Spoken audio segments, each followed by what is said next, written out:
Aí. Então, boa noite, pessoal. Sejam muito bem-vindas, bem-vindos ao nossa primeira aula do curso de iniciação à folk comunicação, mídias, culturas populares e outras epistemologias. Eu sou o Matheus Schwab, sou doutorando aqui na UERJ e membro da Rede Folkcom, que está promovendo esse curso. Então, hoje a gente vai ter aula com a professora Júnia Martins. Então, quero dar uns recadinhos para vocês antes da gente passar a palavra para ela, começar justamente apresentando a Rede Folkcom, que está promovendo esse encontro, esse curso, né? Então, a Rede Folkcom, da qual eu, Guilherme, Júnia e outros aqui fazemos parte, é uma rede de pesquisadores. Hoje a gente tem aí cerca de 100 pesquisadores associados que se debruçam a estudar e pesquisar sobre a folk comunicação e as suas muitas vertentes, né? Desde 98 a rede existe e esse ano a gente conseguiu estar em todos os GTs dos Intercoms regionais, né? Já tem uma tradição grande no Intercom, que é o nosso congresso de comunicação, com o nosso grupo de trabalho, Folk Comunicação, e esse ano estivemos presentes no Intercom Sudeste, Sul, Nordeste, Norte e Centro-Oeste. Então, eu vou deixar aqui, vou enviar alguns links aqui na nossa conversa do chat, e um deles é o site da rede, vocês podem conhecer um pouco mais, e fica o convite também para quem ainda não é associado, a se interessar, né, se associar. A gente tem um grupo no WhatsApp exclusivo ali, que a gente troca bastante ideia, tem um senso muito legal na rede, da gente construir junto, pesquisar junto, tanto para quem já é aí pesquisador há bastante tempo, como para quem está começando, serão todos muito bem-vindos. E esse curso, ele faz parte de né, da nossa estratégia aí de pré-evento, de divulgação do evento que vai acontecer esse ano, que é a Conferência Brasileira de Folk Comunicação, a 22ª Conferência de Folk Comunicação, chamada aí, resumidamente, de Folkcom, né, Folkcom 2025, cujo tema é Raízes do Presente, Futuros Ancestrais, e vai acontecer aqui na UERJ, de 29 a 31 de outubro, e também de forma online, no dia 24 de outubro. Então, é um evento científico tradicional, no campo da comunicação, nós vamos ter mesas, palestras, né, temos aí alguns palestrantes de fora da rede também já confirmados, como a Cecília Peruso, Renato Ortiz, Luiz Rufino, né, e muitos ainda a confirmar, oficinas, atividades culturais, lançamento de livro, tudo isso. Teremos aí 6 GTs, que vocês podem submeter trabalhos, serão resumos expandidos até o dia 15 de julho, pode submeter o trabalho, né? Então, online, serão 2 GTs, um de mídias e culturas populares e outro de comunicação popular e ativismos midiáticos. De forma presencial, aí no dia 29, 30 e 31 de outubro, serão 4 GTs, diálogos e fundamentos teóricos da folk comunicação e culturas populares, folk mídia e processos midiáticos, e o quarto GT temático, que é o Futuros Ancestrais. Guilherme e Júnia são coordenadores também de alguns GTs aqui. Vou mandar o site aqui para vocês também, tá? Quem ainda não fez a sua submissão, quem ainda não garantiu a sua presença, também serão muito bem-vindos aí no Folkcom 2025, tá bom? E agora, falar só um pouquinho do curso, antes da gente passar para a Júnia, que essa é a primeira de 5 aulas, 5 módulos que vão acontecer. Então, a ideia aqui a gente vai fazer sempre na primeira quinta-feira do mês, então a próxima, 3 de julho, com a professora Cristina Schmidt, que vai falar da folk comunicação, a folk mídia. Depois, no dia 7 de agosto, com o professor Flávio Santana, pesquisação, etnografia e outros métodos da folk comunicação.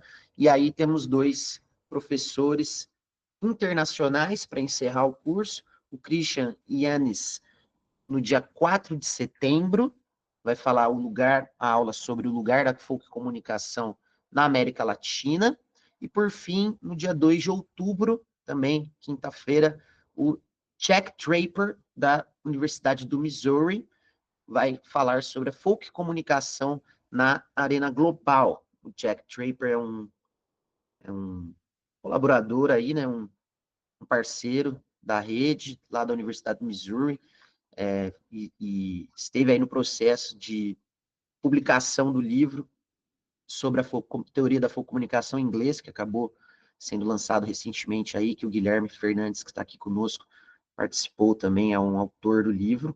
Então vai ser muito legal. E hoje, antes só falar, pessoal, do certificado, tá? Então, a gente conseguiu aqui, né, que o curso, ele gera um certificado de 20 horas, como um curso livre de extensão da Faculdade de Comunicação Social da UERJ, para quem tiver participação aí em 75% das aulas, ou seja, 4 de 5 aulas ganhem certificado. Quem participar só de uma ou de 2 vai receber um certificado de ouvinte, tá bom? Então, eu vou passar uma lista de presença no começo e no final. É um Word muito simples, só você entrar lá no Word do Drive e digitar o seu nome. Pronto, é isso. Né? Qualquer dúvida aí também, vou deixar meu e-mail, meu Instagram, vocês podem falar comigo. Hoje, então, a professora Júlia Martins vai iniciar esse nosso curso de iniciação à folk comunicação, com a aula aí, o tema, a folk comunicação e a cidade, mídia e transformação social. A professora Júlia é diretora regional da folk comunicação Nordeste, então está aí há muitos anos na rede, nossa diretora regional. Ela é bacharela em comunicação social, com habilitação em rádio e TV pela UESC, na Bahia, é mestra em comunicação e culturas midiáticas pela Federal da Paraíba, doutoranda em estudos da mídia na UFRN, especialista em leitura pela UESB, na Bahia, integra o grupo de pesquisa Comunicação e Sociologia do Jornalismo, coordenou o PIBIC, Muros que Falam, e é professora do Departamento de Comunicação Social da UERN. Então, professora Júnia, seja muito bem-vinda, muito obrigado por estar conosco hoje aqui. A palavra é sua para fazer a condução, e vou mandar os links aqui, e vamos que vamos. Boa noite, gente.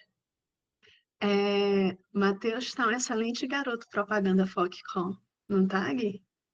Muito bom. Eu vou pedir, por gentileza, Matheus, para você compartilhar a tela do slide, já que eu não consegui, Tá por bom. gentileza. Deixa eu só mandar aqui a lista de presença. Os meus contatos aqui eu vou mandar no final, tá bom? Então, já podem entrar ali na lista de presença. Vocês me falam se estão vendo certinho aí. Se tem alguma... A tela de vocês está na frente, né, da apresentação? Ou não? Sim. Eu vou tentar tirar isso aqui assim. Estão aí ainda? Não. Não está vendo a tela? Não, tá ok. Está Agora ok. está ok, né? Tá Está bom. sim. Só vou ver de fechar o meu microfone aqui. E você vai me falando, tá bom?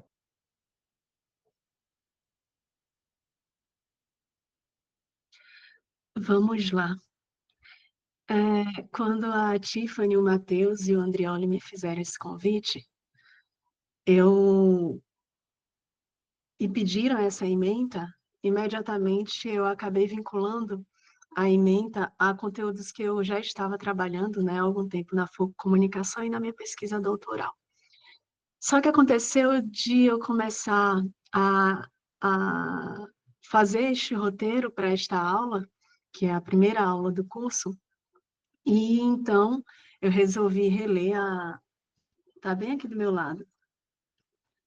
A tese, né, do Beltrão, que foi publicado, esse livrinho aqui. E então foi um caminho sem volta, né? Eu acabei meio que saindo um pouquinho da ementa, mas eu vou tentar trazer aqui alguns conceitos basilares a partir desta ementa, e eu retirei, para que eu não me alongasse muito, porque o texto já estava assim, um pouquinho extenso, os tópicos que eu gostaria de tratar, eu retirei a parte dos primórdios da iconografia marginal. Mas aí qualquer coisa, lá no final da nossa apresentação, se tiver algum espaço ou tempo, ou pós-apresentação, se alguém se interessar também, eu posso encaminhar esse conteúdo. Pode passar, por gentileza, a gente está aí vendo a logo, né, da FOCCON.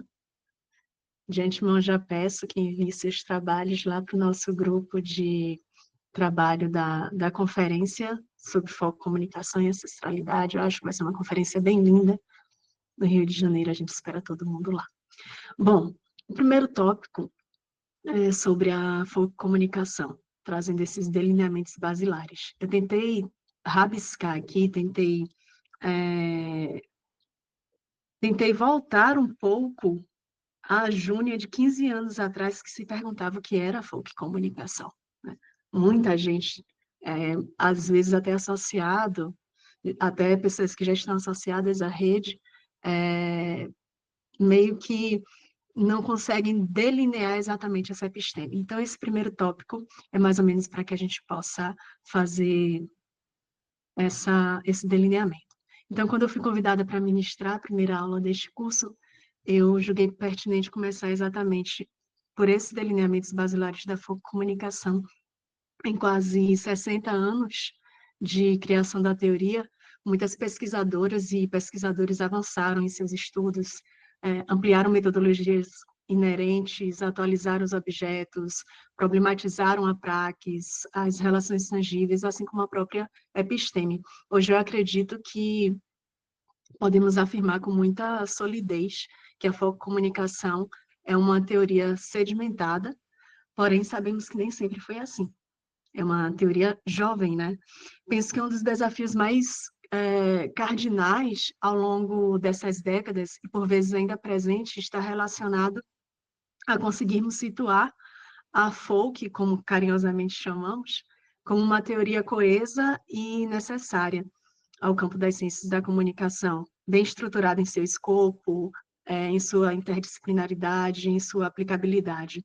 Isso, contudo, não se deve a alguma possível fragilidade da teoria, e sim a certa resistência de aceitação desta que é a primeira teoria de comunicação genuinamente brasileira e que não só por isso deveria ser inserida, ao meu ver, como componente nos fluxogramas curriculares das graduações de nossa área.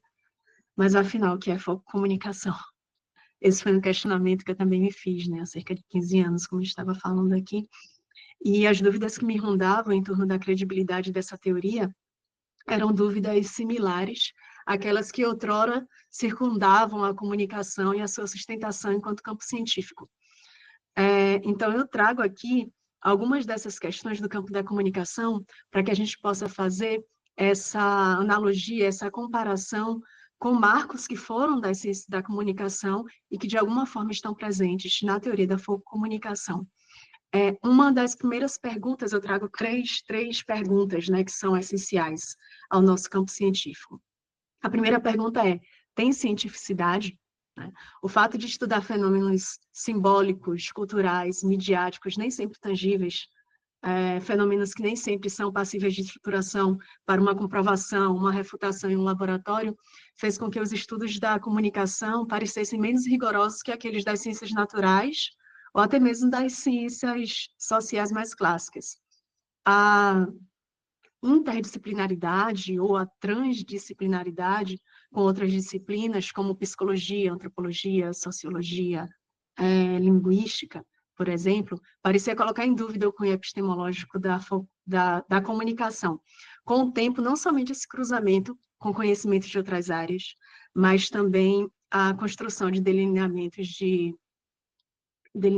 de objetos e conceitos próprios, como comunicação de massa, esfera pública da comunicação, cultura midiática, TICs, entre outros, fortaleceram o campo da comunicação, que abandonou seu caráter aparentemente de hibridização e assumiu um lugar de consistência teórica. Então, aqui eu faço uma alusão, né, uma analogia do comparativo dessa questão com a FOC, desse marco epistêmico da comunicação com a FOC, e quando eu coloco essa analogia com a FOC, eu estou trazendo dúvidas recorrentes que são apresentadas muitas vezes por aquelas pessoas que estão querendo conhecer a FOC ou que já estão na FOC e tem essa falta desse delineamento da episteme. Então, fazendo uma analogia com a FOC, as perguntas que a gente costuma ouvir, se já existem conceitos consolidados como comunicação comunitária, comunicação alternativa, comunicação marginal, comunicação rebelde, por que recorrer ao conceito de comunicação? E se ela absorve conceitos trazidos por outras teorias da comunicação e outras ciências clássicas, ela tem uma cientificidade própria, né?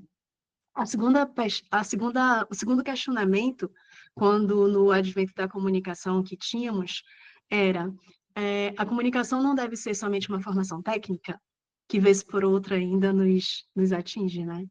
Se os processos de transmissão de mensagens, especialmente pelos mass media, exigem conhecimentos técnicos, aparatos tecnológicos para emissão, codificação e recepção dos conteúdos, porque a comunicação vai exigir um curso universitário, será que o técnico não bastaria? Se sabemos que a prática de mercado de jornalismo, publicidade, audiovisual, historicamente tem sido exercida por profissionais de outros sítios disciplinares, ou mesmo por pessoas sem formação na área, porque a gente precisa academicizar essa comunicação. Essas questões, né, elas dificultaram por muito tempo a própria institucionalização dos cursos de graduação em comunicação, né? Hoje, contudo, a gente alcançou essa compreensão basal de que a instrumentalização das técnicas e dos aparatos técnicos é fundamental à constituição de conteúdos que afetam direto e indiretamente o comportamento das pessoas que os consomem, né? Mas não só isso. Nós entendemos também que a formação teórica, reflexiva e ética dos profissionais que confeccionam e direcionam esses conteúdos a públicos segmentados é essencial. Isso significa que essa formação ela não deve operar somente no campo da descrição, do tecnicismo, da funcionalidade, mas essencialmente dos paradigmas estruturais, da deontologia, eu diria, do exercício do pensamento complexo. Fazendo um paralelo com a comunicação, é possível não, já me foi perguntado isso, inclusive em sala de aula, professora, se as manifestações populares já existem milenarmente, independente da universidade, se são genuínas das massas, se já são objetos da sociologia, da antropologia, por exemplo, em seus diversos aspectos constituintes, qual o papel da comunicação nesse processo? Da folk comunicação nesse processo? Não seria somente descrever, fazer uma classificação, uma taxonomia, registrar, divulgar sobre linguagens jornalísticas ou do audiovisual? E a terceira e última questão que eu trago nesse sentido é uma questão que nos é bem conhecida. Pode passar o próximo slide, por favor, Matheus. Que era uma pergunta que cunha, né, esse nascimento da comunicação enquanto objeto, enquanto ciência que tem um objeto científico bem delineado. Qual é o objeto da comunicação? Se a comunicação é inerente ao ser humano, se tudo é comunicação, então qual é o seu objeto? Questões assim nos fizeram delinear a ciência da comunicação como uma área transdisciplinar e pluralista. O fato dos processos comunicativos estarem associados a discursos, linguagens, culturas, tramas de poder e técnicas, por exemplo, certifica a amplitude dessa disciplina e não a sua limitação. É como se eu dissesse que essa pluralidade de objetos e de possibilidades endossa o desenho de um corpus robusto, que traz consigo multiparadigmas, digamos assim, crítico, culturalista, pragmático, estruturalista, materialista, funcionalista, que inclusive influenciou a teoria de Beltrão, entre outros. Trazendo esse comparativo para a folk, temos algumas perguntas comuns. Em uma sociedade massificada, em âmbito global, ainda é possível sustentar o conceito de popular. Se a fococomunicação estuda as manifestações e objetos populares, então tudo é fococomunicação? Qual é o objeto da fococomunicação? O advogado e jornalista pernambucano Luiz Beltrão nos auxilia, né, em todas essas respostas, exatamente em todas as respostas. E para os que acabaram de chegar, tem aí a fotinha de Luiz Beltrão, o criador da teoria da fococomunicação. Ele viveu em um tempo em que essas questões que eu trouxe aqui, né, essas e outras questões acerca da comunicação enquanto ciência eram muito proeminentes. E aí eu vou antecipar uma breve biografia de Beltrão. Em 1963, ele fundou na Universidade Católica de Pernambuco, na Unicap, o ICINFORM, né, o Instituto de Ciências da Informação, e 2 anos depois ele lançou a primeira revista científica brasileira de comunicação, A Comunicação e Problemas.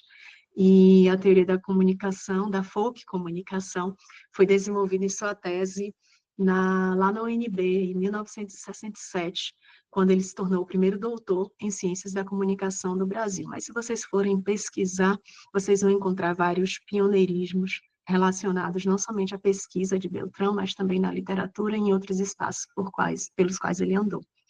Dito isso, continuemos.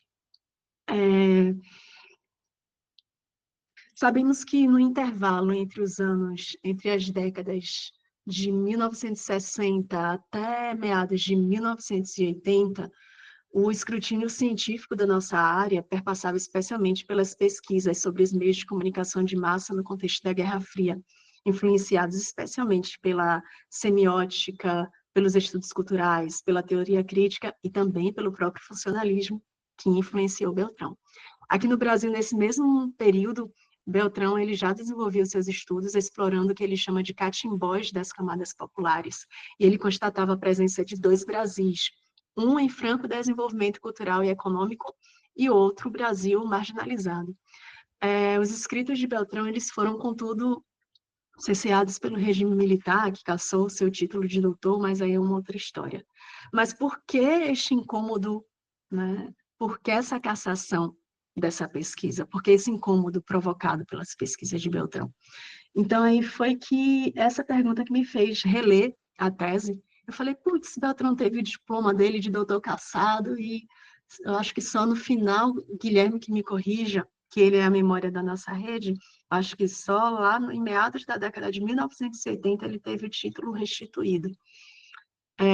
Então, eu reli essa tese, grifei muitos trechos, alguns extremamente atuais, essa mesmo. Tá aqui, a minha tá saltando assim as páginas, a bichinha, de tanto que eu colar. Alguns trechos extremamente atuais, infelizmente, depois da anistia. Isso acho que foi em 84, se eu não me engano. Não sei, mas foi por aí. Grata, Gui. E não é difícil vislumbrar o pioneirismo de Beltrão, né? Muitos desses trechos que eu grifei, mesmo sendo um texto, né, alocado em uma temporalidade de inexistência das redes sociais digitais, aponta de modo muito contundente para o papel dos mediadores, dos influenciadores, especialmente, outrora chamados de líderes de opinião. Beltrão realça muito a importância das mensagens aparentemente banais, diluídas na microsociologia do cotidiano, e isso, para mim, assim, é o mais apaixonante, porque desde pequena eu sou muito observadora dessas mensagens não oficiais. Mas ele realça também as desigualdades sociais de um Brasil polarizado. A gente fala muito em Brasil polarizado hoje, mas na década de 1960 a gente já tinha esse retrato. E aí eu trago aqui alguns desses trechos, né? O primeiro é sobre o papel social da imprensa, ajudar o povo a descobrir centros de poder e torná-lo cônscio em questões de política não mais parece dever jornalístico. É isso? Estou lendo bem mal, mas é isso que está aí, né? Deixa eu só abrir aqui. É isso mesmo. Ok. E Ele fala também sobre a quantidade volumosa de meios de comunicação e a ausência de uma comunicação que seja efetivamente inclusiva, né? Aí ele diz assim: apesar da vertiginosa multiplicação das vias de comunicação desde a independência aos nossos dias, há uma maior dificuldade de integração das massas populares nos movimentos ideológicos e políticos que pretendem encaminhar o país a novos rumos com vistas ao desenvolvimento econômico e social. E, por fim, na página seguinte, ele traz os moldes de uma mídia que foca no viés identitário do seu público, considerando a inoperância e a escassez dos diálogos presenciais, né? Já naquele tempo, ele já falava desse afastamento e da interferência dos meios de comunicação na formação de opinião, muitas vezes à frente desse diálogo presencial. Ele diz assim: os grupos que compõem a sociedade atual são, entretanto, grandes, heterogêneos e dispersos. A comunicação direta, pessoal, cara a cara, permitindo o diálogo com as suas reações imediatamente constatadas, tornou-se limitada, de efeitos pouco rendosos e apuração lenta. Para a sociedade de massa, exige-se a comunicação maciça e coletiva que, utilizando diferentes instrumentos e técnicas, fornece mensagens de acordo com a identidade de valores dos grupos e, dando curso a diferentes pontos de vista, fomenta os interesses comuns, ora desintegrando, ora criando solidariedades sociais. Então, para a emissão dessas mensagens dos veículos de comunicação de uma forma direcionada, pensada, com uma identificação da identidade desses grupos, da personalidade desses grupos, Beltrão ele é bastante taxonômico, ele destaca 4 eixos principais que devem ser observados na emissão de mensagens pelos veículos de comunicação, que é o próximo slide. Ele vai dizer que o primeiro é a personalidade dos grupos organizados, o segundo é a situação socioeconômica e cultural da comunidade, o terceiro são as diretrizes políticas e a influência das elites dirigentes sobre o todo, e o quarto, o quadro psicológico da atualidade universal. Vocês vão ver que essa minha apresentação está muito assim classificatória, porque eu fui pincelando de uma forma mais metodológica, inclusive para ver se casava com a apresentação do Flávio, que vai falar sobre a metodologia, mas ao mesmo tempo eu estou tentando fazer assim um apanágio, né, um mosaico geral da teoria na medida do possível, até chegar no contexto da cidade. Então, a partir de observações como essas, Beltrão explora a influência limitada dos veículos de comunicação no público receptor, visto que entre o veículo e o público existe a influência dos meios populares de informação e dos agentes comunicadores, os chamados líderes de opinião, que já tanto conhecemos. Beltrão observou que o líder de opinião, que é o conceito cunhado por Lasserfeld, se consumava como um personagem quase sempre do mesmo nível social e de franco convívio com os que se deixavam influenciar, levando sobre eles uma vantagem. Estava mais sujeito aos meios de comunicação do que os seus liderados, e também conhecia o mundo, isto é, havia recebido e decodificado as mensagens dos meios, transmitindo-as em segunda mão ao grupo com o qual se identificava.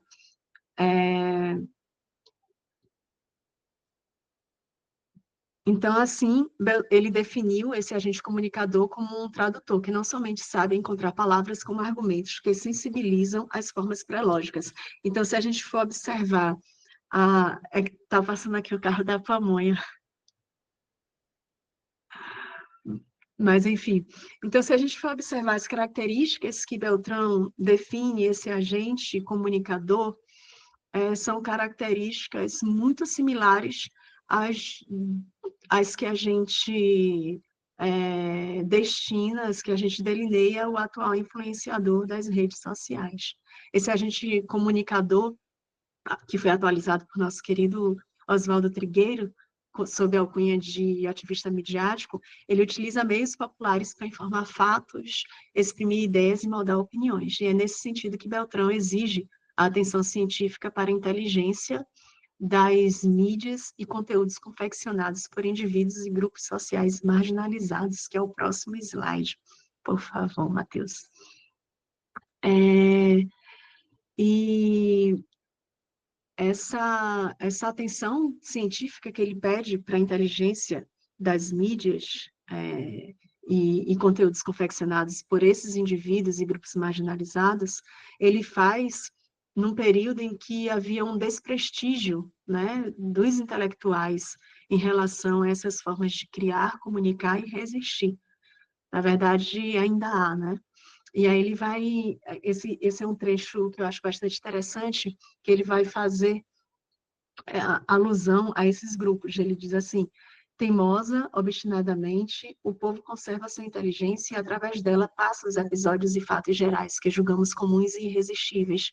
Teimosa e obstinadamente, resiste ao imperialismo cultural, defende as características julgadas nacionais contra o nivelamento pela cultura internacional, dirigida e comum, valendo-se de formas tradicionais e rudimentares de expressão ao seu alcance, já que privados dos meios e veículos de maior extensão, mas de manejo reservado às camadas privilegiadas, oferece uma resistência épica à arrancada cultural alienígena.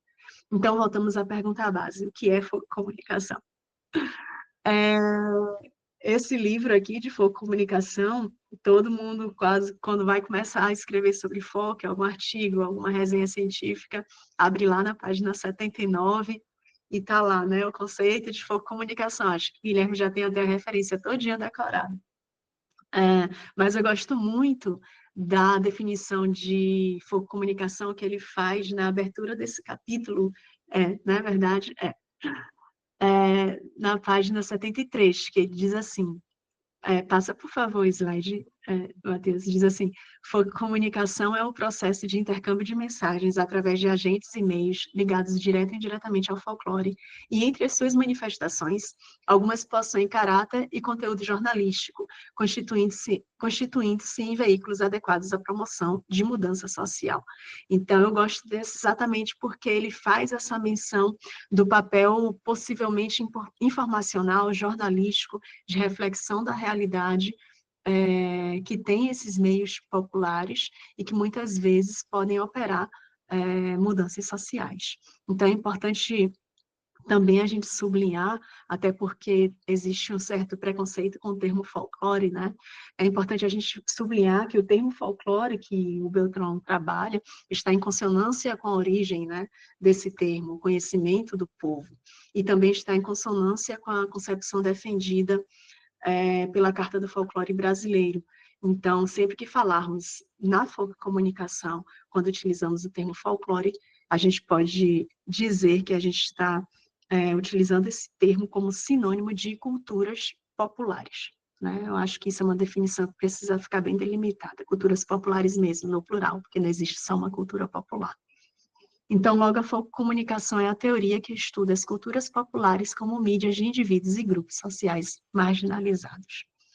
Por isso, ela não se confunde com comunicação comunitária ou alternativa, ela não se confunde com cultura popular ou folclore, porque é necessário que haja essa relação intrínseca entre a cultura popular, entre a mídia e a marginalização social.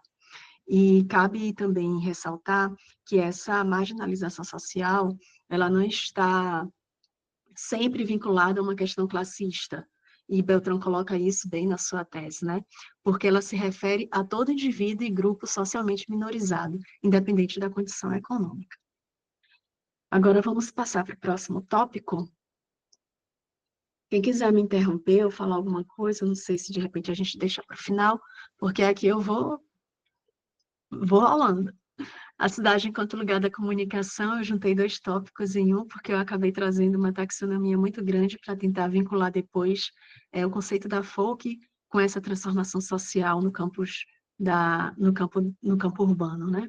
Então, a cidade enquanto lugar da comunicação e as dimensões possíveis ao conceito de cidade. Deixa eu pegar o gancho lá, já que eu estava falando de Beltrão. A família de Beltrão era uma família classe média, né? Lá em Olinda, o pai dentista, mas com muitos trabalhos sociais, e era uma família fervorosamente católica. Isso influenciou também. É importante a gente fazer o delineamento desse lugar de fala, né? Influenciou a formação de Beltrão. Ele mesmo chegou a estudar para ser padre, mas descobriu que a sua vocação estava fora das paredes do seminário, estava no jornalismo.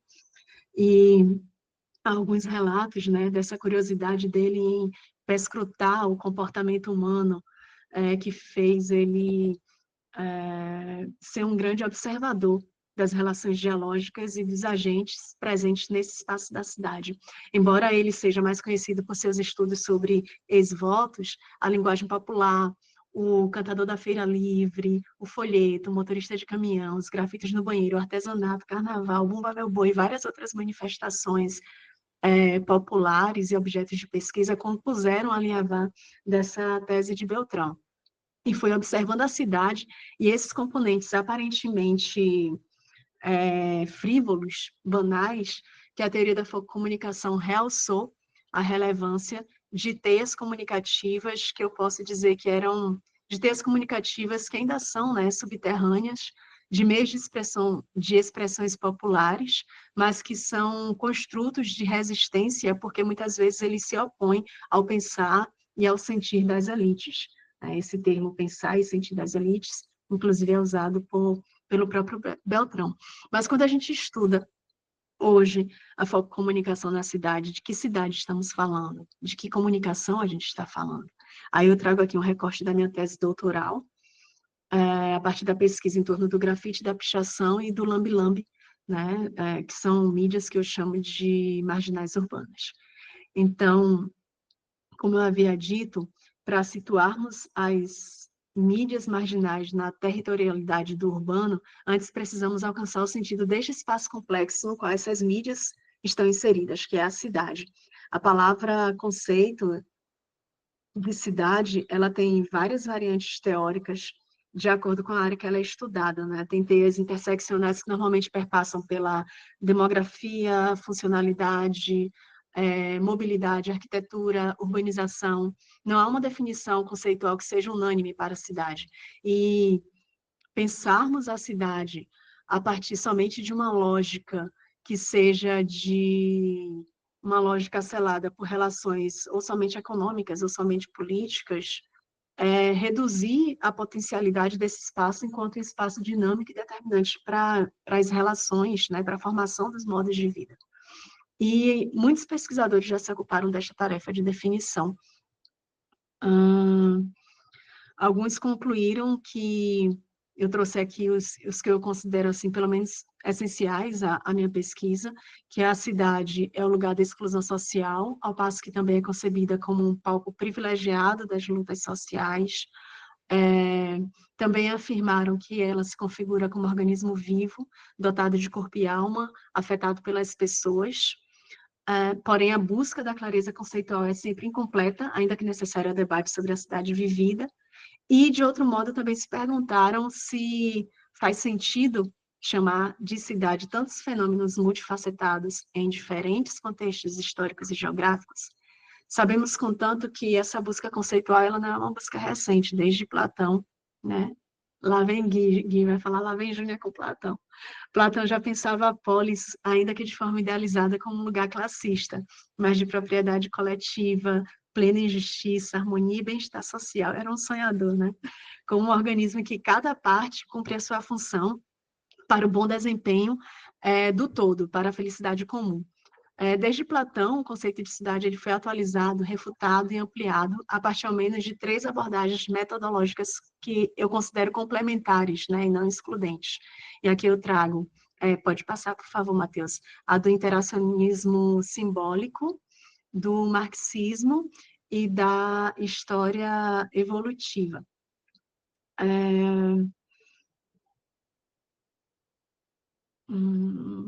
Vamos lá. Eu fiz aqui, agora que eu estou vendo que fiz um resumão, está um pouquinho lacunar, mas vamos lá, qualquer coisa a gente explora depois. Deixa eu tentar ampliar aqui. No campo do interacionismo simbólico, a cidade ela é observada muito além da sua estrutura física. Ela é compreendida, como tem aí, né, como um sítio de trocas socioculturais, como espaço vivido, gerador de produções simbólicas que transformam a vida dos indivíduos, alteram a sua percepção e moldam o seu comportamento. Ao abordar esse fator comportamental, né, do citadino, Zimmel, ele vincula o cotidiano na metrópole à vida anímica dos transeuntes, e não à saúde mental, que é uma tradução errada, né, Guilherme? Isso foi uma correção que ele me fez. em minha tese, que eu peguei a tradução em inglês ao invés da tradução do original em alemão. Então, ao abordar esse fator comportamental, Zimmer vincula esse cotidiano da metrópole à vida anímica dos transeuntes, que são rotineiramente sobrecarregados, submetidos a múltiplos sentidos, informações, obrigações, movimentos, e nesse ínterim, questões como calculabilidade, exatidão, são introduzidas à força na vida, isso é uma citação do Zimmer, não sei se eu coloquei no slide, pela complexidade e extensão da existência metropolitana, exigindo cada vez mais um posicionamento blasé, né, das pessoas que tentam se proteger dos superestímulos que estão sendo expostas. Então, nesse campo da metrópole, a objetividade se sobrepõe à subjetividade, ao passo que a cidade vai oferecendo liberdade, modernidade, individualidade, ela acaba também promovendo isolamento, alienação e individualismo. Já na acepção marxista, a gente tem o espaço urbano como produto da infraestrutura e da superestrutura. Então, esse espaço é entendido como um ambiente determinado pelo capital, portanto, como o palco de tensionamento das relações de exploração operária e das desigualdades sociais, cada vez mais catalisadas pela globalização, pelo neoliberalismo e seus mecanismos de controle. Uma das consequências desse capitalismo avançado, eu diria, que é a divisão social nas sociedades globais entre elites financeiras e grandes porções, né, de trabalhadores de baixa renda, que, por sua vez, se fundem a esse conceito que trazemos da comunicação dos marginalizados. E é nesse contexto que o direito à cidade é reivindicado. Eu acho que eu falo um pouquinho disso também no próximo slide, mas eu vou meio que passar por cima para dar tempo a abordar os próximos tópicos. No conceito, na abordagem marxista, esse contexto de direito à cidade, ele é muito vinculado à questão da classe operária, né? O próprio David Harvey, ele vai dizer que somente a classe operária ela pode se tornar somente a classe operária é portadora dessa mudança social, né? O Lefebvre também vai dizer que essa classe ela reúne os interesses de toda a sociedade, de todas as pessoas que habitam nessa sociedade, porque já que ela é a base, construto dessa sociedade, ela supera o que Lefebvre chama de superficial e de imediato.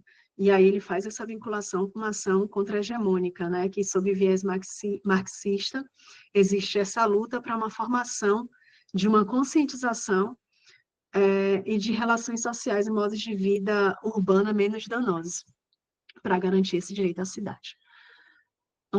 Já a abordagem da história evolutiva, ela analisa essa urbe a partir do seu passado, para então compreender o presente e, a partir daí, empreender o porvir, né, o futuro.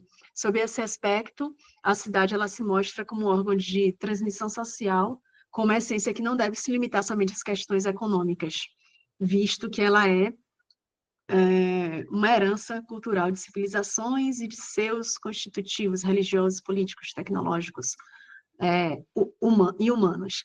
Essa relação do interacionismo simbólico, do marxismo e da história evolutiva, eu acho que a história evolutiva, nesse ínter, ela traz uma complexidade maior, uma abordagem, porque ela envolve tanto esses fatores que são considerados de tensionamentos dialéticos, quanto os fatores culturais, né, tecnológicos. E aí, pode passar para o próximo slide, por favor, Matheus. E aí, eu já falei sobre isso também, pode passar, por favor. Pode passar para o próximo.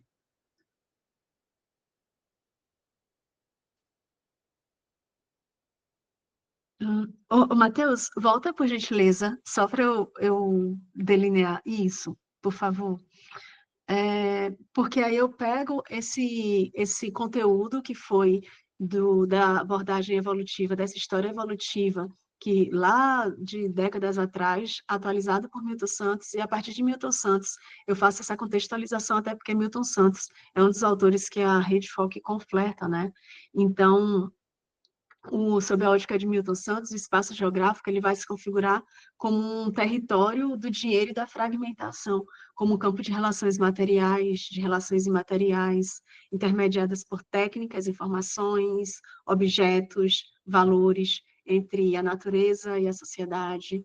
E por isso ele vai trazer essa cidade como um ambiente que está entranhado de significados, de práticas sociais e de relações de poder. E é esse espaço que ele chama de meio técnico, científico, informacional, que é impactado pelo capitalismo, que se apresenta como um produto histórico, de fluidez, de contradição, de contradições, né, no plural, de desigualdades socioeconômicas. E essas desigualdades, muitas vezes, elas são aprofundadas pela utilização de técnicas e tecnologias como meio de dominação e controle. E é exatamente esse controle que potencializa o que a gente chama de partição do território urbano, né? A superexploração de trabalhadores, a marginalização de indivíduos menos favorecidos socioeconomicamente. Então, quando Milton Santos tece essas críticas à desumanização das cidades, que é uma desumanização intensificada pelo modelo de urbanização capitalista, pela degradação do meio ambiente, ele acredita que não se trata de uma situação irreversível, ele ainda tem esperança, né? Um dos amparos para essa asserção de Milton Santos é o pensamento que eu coloco aqui, né? Ele acha que, na sua forma material, unicamente corpórea, as técnicas talvez sejam irreversíveis porque aderem ao território e ao cotidiano. Contudo, de um ponto de vista existencial, elas podem obter um outro uso e uma outra significação. Assim, a mesma materialidade atualmente utilizada para construir um mundo confuso e perverso pode vir a ser uma condição da construção de um mundo mais humano. E isso ainda não existia, né? As tecnologias de inteligência artificial da forma que existem hoje. Próximo, por favor. Aí eu vou fazer essa transição para o próximo slide, né? Dentro dessas possibilidades de alcance, identificação discursiva e também em consonância com o pensamento de Milton Santos, eu penso que as mídias marginais, elas podem atuar tanto no campo da urba e, em paralelo, nas redes sociais digitais como tecnologias promovedoras de uma disrupção no cotidiano, como materialidades que trazem questões existenciais, culturais, econômicas, e elas podem se firmar, assim, como dispositivos políticos que incitam uma outra significação de mundo, uma outra territorialidade urbana. E a partir daí que eu trago o conceito da mídia marginal urbano-digital no contexto da virtualidade da polis. Volta cá para a comunicação. Se lá nesse decênio de 1960, Luiz Beltrão já apontava para a diminuição dos diálogos presenciais em paralelo ao acesso e multiplicação das tecnologias de comunicação, imagine se hoje ele estivesse aqui, né? A internet, ela trouxe essa ampliação de possibilidades, como eu coloco aí, de transformações sociais e cognitivas, mas também da exclusão social em larga escala, né? A digitalização das relações socioeconômicas, o uso político das TICs em âmbito global, a utilização de tecnologias para a realização de tarefas rotineiras, nos imergiu no universo de facilidades, de dependência tecnológica e, muitas vezes, contraditoriamente, de isolamento social e de hostilidade. Por sua vez, o advento das novas tecnologias de inteligência artificial generativa, especialmente, tem fervilhado as pesquisas das ciências da comunicação e reconfigurado essa fronteira, que é uma fronteira tênue, né, entre o real e o virtual, se é que ainda existe essa fronteira. Mas a discussão dessa fronteira, ela não é uma discussão recente.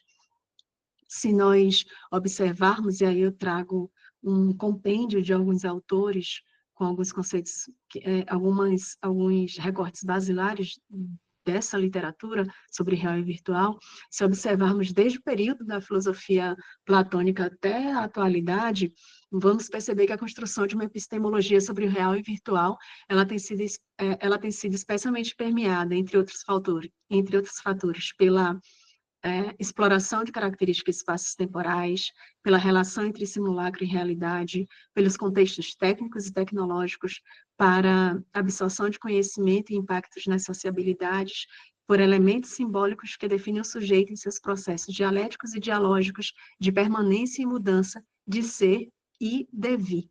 Pode passar, por favor, Matheus.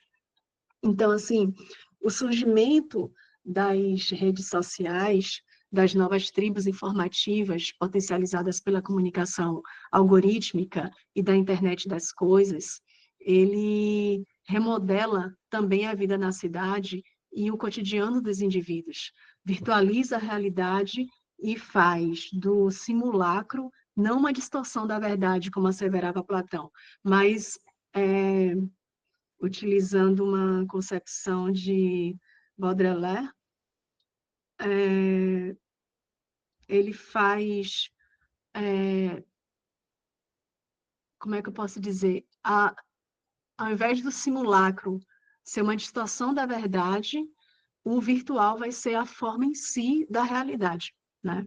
E todo esse contexto impacta diretamente a polis e os sujeitos que a constroem. Afeta também a operacionalização das mídias marginais urbanas, que encontram não somente extensão nas redes sociais, assim como também maior permanência, né? Quando a gente, por exemplo, observa essas mídias marginais, que eu trago esse recorte, né? O picho, o grafite, o lambe, eu não faço diferenciação entre grafite e picho, porque o Brasil é o único país do mundo que tem essa diferenciação.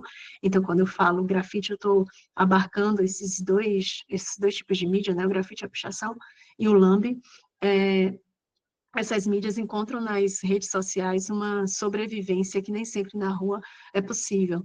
Então, as próprias metodologias de estudo dessas mídias marginais no campo digital, elas têm uma alteração porque é possível também a gente conseguir dados que nas ruas seriam impossíveis, né?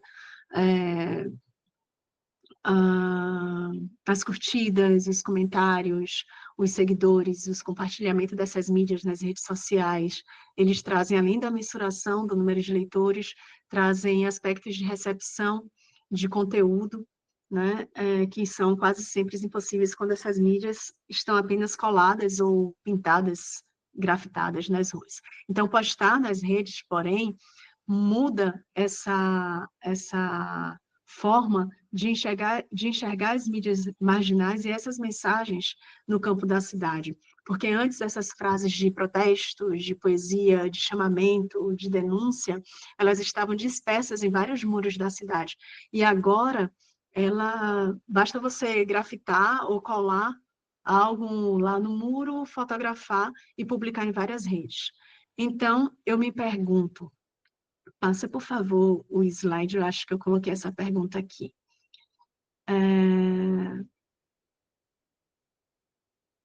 Deixa eu ver. Não, volta um pouquinho, por favor, Matheus. Esta mensagem que está no muro da cidade e, ao mesmo tempo, no ambiente digital, ela pode ser analisada como sendo o mesmo objeto, a mesma mensagem discursiva, né? Quando eu estou fazendo o recorte desse objeto, né, no campo da comunicação, para que a gente possa vislumbrar outros objetos que passeiam, né, no campo da cidade, ao mesmo tempo está no ambiente digital, né? Como é que a gente vai vislumbrar essa marginalização, essa periferia desse objeto, desse sujeito, e o conceito do popular.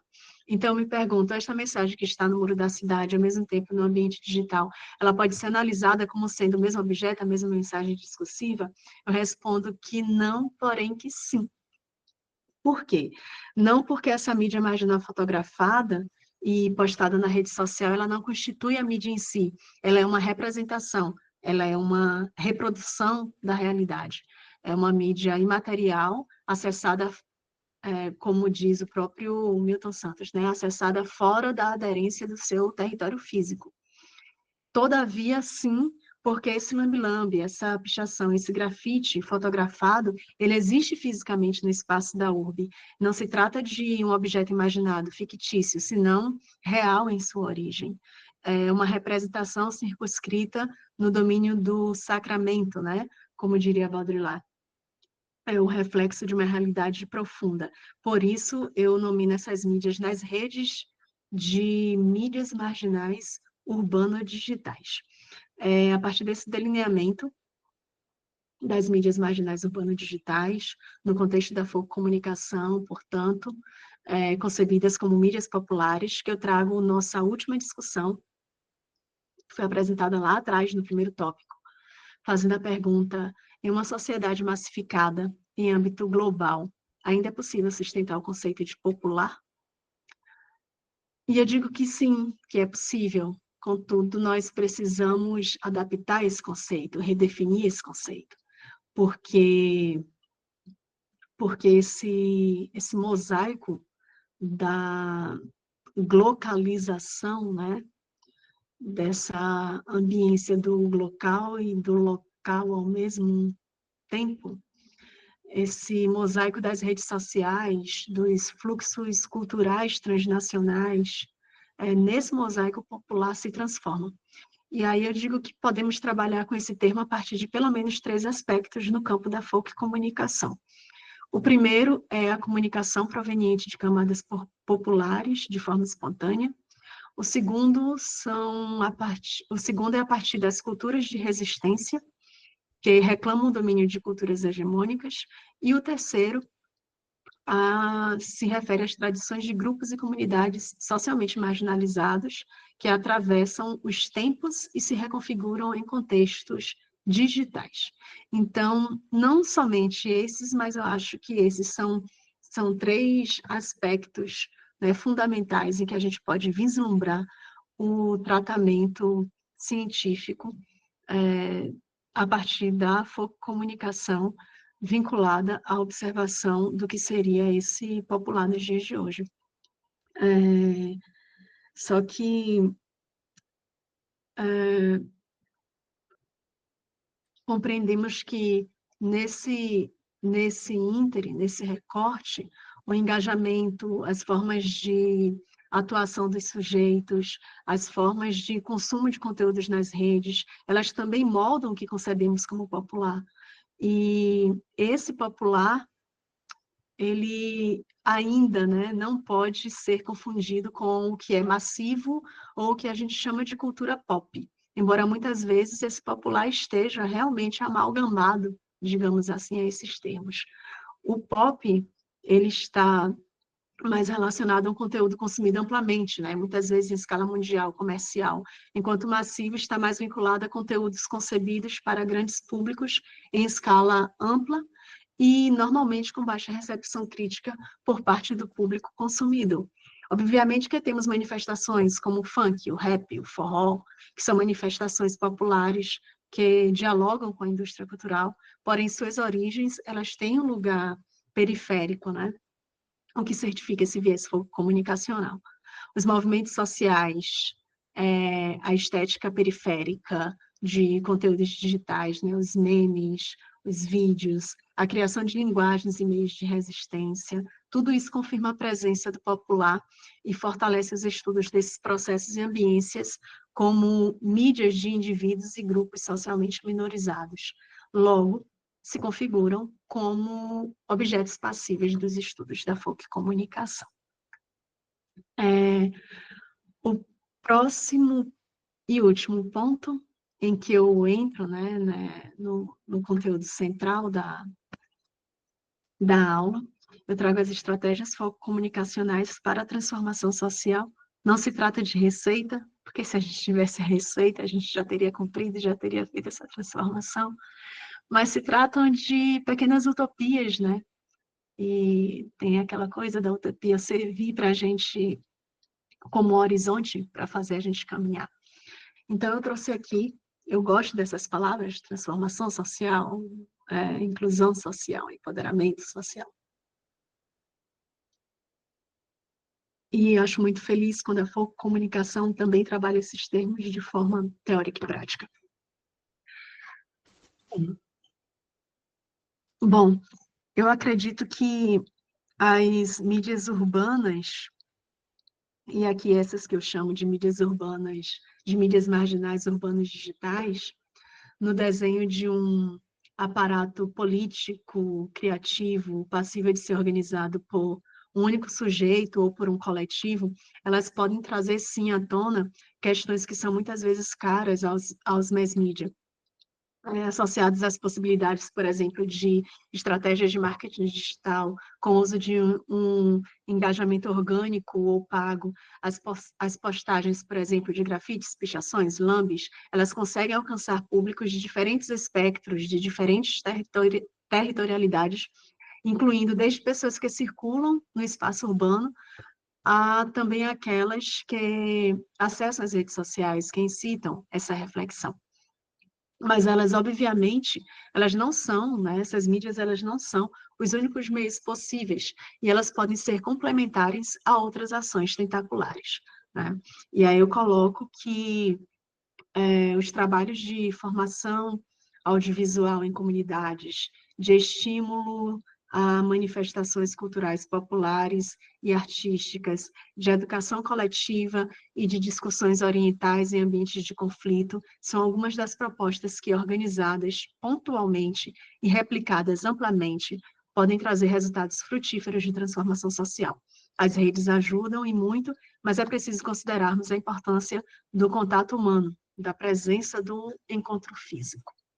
E é nesse sentido que eu acredito que a ocupação da URB, enquanto espaço da luta social, precisa ser ressignificada e retomada, especialmente em períodos políticos nebulosos, né, como os que temos vivido, no entendimento de que essa cidade ela permanece sendo lugar pulsante de trocas sensoriais simbólicas decisivas para o desenvolvimento humano e social. É preciso restaurar a ideia que eu coloco no próximo slide, é, é preciso restaurar a ideia de que a cidade não está morta, constitui-se espaço geográfico significativo de ação e possibilidade social de engajamento. A cidade é um universo de relações, de encontros, vive, pulsa, e as relações que ali se delineiam vão muito além do desempenho de atividades prático-utilitárias, no interlúdio entre casa e trabalho, casa e escola. Do caos imagético, da fragmentação territorial, do acúmulo e superficialidade de signos, a cidade se ergue em suas pungentes possibilidades. Nela, sensibilidades recriadas se inauguram e nela atuam vários grupos heterogêneos que criam, renovam, implicam-se e resistem ao instituído, buscando potencialidades outras de viver e reencantar o cotidiano. Bom, para reencantar o cotidiano, para provocar o que eu chamo de fissuras, né, num sistema de poder historicamente arquitetado, em teias já bastante sedimentadas, eu penso que é necessário, antes de tudo, a organização. Uma organização que sirva para compreender a microfísica dos poderes, uma organização que sirva para buscar o fim institucional das origens desses poderes, né? Para entender as variáveis, as tensões, as relações, para saber quais são os indivíduos partícipes dessas tramas, quais são os sistemas que operam em cada trama que resulta nessa verdadeira aniquilação ou nessa sujeição, né, dos grupos minoritários. No Brasil, esse mosaico que é constituído pela comunicação algorítmica, aqui em todo o mundo, né, mas aqui eu estou fazendo esse recorte no Brasil, pelo fundamentalismo religioso, pela militarização do Estado, pela concentração midiática, e aí vai uma cadeia, uma lista, né? Pela concentração financeira, concentração tecnológica, esse cenário ele corrobora especialmente para o alargamento dessa fronteira entre a tomada de consciência e a tomada de poder por parte dos marginalizados sociais. E aí ficou bem dialética, né? Bem marxista. Mas aí eu estou lá com David Harvey, quando ele fala que esse poder ele só pode ser tomado pela classe operária, não é um direito, mas que ele tem que ser, ele precisa ser tomado. O estreitamento dessa fronteira, eu acredito, passa essencialmente pelo diálogo, pela desconstrução das macronarrativas e pelo poder midiático, né? Diante da crescente influência dos conteúdos das redes sociais, como esses instrumentos de formação de opinião, de moldagem de comportamentos, eu penso que a luta social, ela não deve se firmar apenas na tangibilidade, né, das ruas, senão também e necessariamente nas redes digitais. Cara, são 8h15. Deixa eu tentar finalizar aqui esse pensamento. Já que estou falando tanto de David Harvey, de marxismo, de dialética, de tomada de poder, eu acho que e de organização, né? Eu acho que a gente precisa reinventar o intelectual orgânico gramsciano, né, em nossa contemporaneidade. A gente precisa utilizar esse universo multicultural como alimento para constituir, para construir ou reconstruir. Eu não gosto dessa coisa reconstrução, né? Esse ré, mas para construir uma cadeia coletiva solidificada e atuante nas redes sociais, né? Nesse campo da digital. E a comunicação, enquanto teoria, enquanto prática, ela nos abre, portanto, eu não sei se eu atropelei muito, mas eu espero que tenha ficado claro que ela nos abre, portanto, um leque de possibilidades de objetos científicos, mas não só, ela nos oferece a oportunidade de, enquanto pesquisamos, também podemos catalisar transformações sociais coletivas, a partir do endossamento a inteligência das diversas culturas populares, das etnografias, das inclusões, do estímulo às estratégias de resistência, do olhar para uma ciência que seja uma ciência da comunicação menos, menos aurática, né? De uma universidade menos hostil.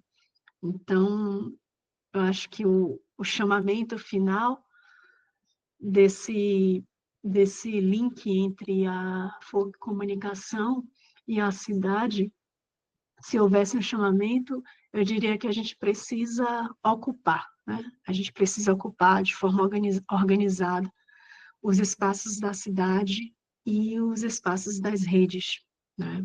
Por mais que haja as big techs, por mais que haja todo esse contexto de bolha social, mas a gente precisa ocupar esses espaços junto ao que Beltrão nominou lá na década de 1960, junto aos marginalizados sociais, né? Pode parecer clichê, pode parecer utopia, e é uma utopia, mas eu acho que essa transformação social, ela só começa a partir de cada um de nós. É isso. O próximo slide é só gratidão.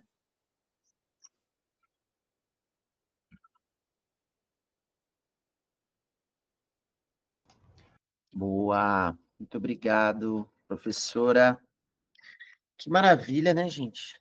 Nossa, que aula, realmente uma aula. Professora, muito obrigado.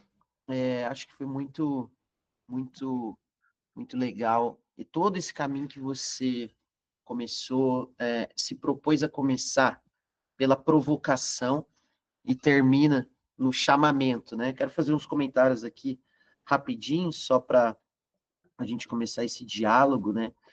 Então, acho que aquelas 3 provocações iniciais, né, acho fantástico, é uma coisa que a gente sempre fica pensando mesmo, e eu gostei muito que você falou, a gente pensar, discutir o porquê que as pesquisas de Beltrão incomodaram tanto, e porque ainda hoje incomodam, né? Eu acho que é uma coisa bem legal que você trouxe, assim, né? Nunca tinha pensado dessa forma. Achei muito legal ali que você falou também da microcotidianidade, que isso já está na folk comunicação ali, desde os seus primórdios, e no final você traz, nessa parte do chamamento também, um chamamento ali para a gente desconstruir as macro narrativas, né? E acho que esse referencial teórico que você trouxe ali quando começa a abordar a cidade, isso é um presente para nós, que também estamos estudando a cidade, né? Que você já tem uma pesquisa aí de muitos anos, então depois acho que o PDF vocês podem mandar por e-mail, alguma coisa, Eu porque não coloquei as referências, mas eu deixei ali meu e-mail, porque ele tem uma página de referências. Eu falei, ninguém vai ler referências lá na hora, mas aí eu posso enviar sim. é uma boa, porque, nossa, acho que são referências, assim, pelo menos um pouco diferentes do que eu estou acostumado a ver aqui, nas minhas pesquisas. E, bom, acho que essa questão do digital, né, a gente se depara com isso o tempo inteiro agora, né, pesquisando nesse momento que a gente está. E você trouxe essa questão da fronteira, a gente pensar a fronteira, será que ela existe, será que ela não existe? Eu acho que são questões muito legais aí para a gente pensar do real, do virtual. E, por fim, a questão da transformação social, né? E aí me lembrei muito que, acho que corrobora um pouco isso que foi apresentado, que temos aí dois casos recentes de pesquisas da Folkcom que venceram, né, o prêmio de transformação social nos intercons regionais, que foi o caso aqui do Caio, a Camille, que estão conosco, no Intercom Sudeste da Adria, lá no Intercom Norte. Não sei se ela fez com mais alguém, né, mas um trabalho incrível lá com a festa de Paraitins, né? E também acho que eu também não gosto muito desse sabe? Reconstruir, isso aqui, né? Acho que temos que repensar, mas acho que sim, temos que repensar esse intelectual urbano. Bom, então eu queria só fazer uma perguntinha para você e pedir para o pessoal comentar, fazer perguntas também, por favor. Eu queria entender se nesse projeto do Muros que Falam, ali você já estava trabalhando com esse conceito da mídia marginal urbano digital, e se você já abordou aquela pergunta, né, se é a mesma mensagem, é a mesma mídia, contar um pouco desse projeto que eu conheço pelo Instagram, mas eu tive a oportunidade de ouvir de você. Então, quem tem perguntas, pode ir levantando a mão, a gente reúne umas 3 aí, e passa para a professora. Já fez umas 5, é melhor deixar ela responder, senão não... Guilherme Oi, levanta desculpa. a mão. Você falou que Andreoli. Andreoli está com conversa paralela, Matheus. Ou é contigo que ele está falando? Era comigo aqui. Vai lá, Guilherme.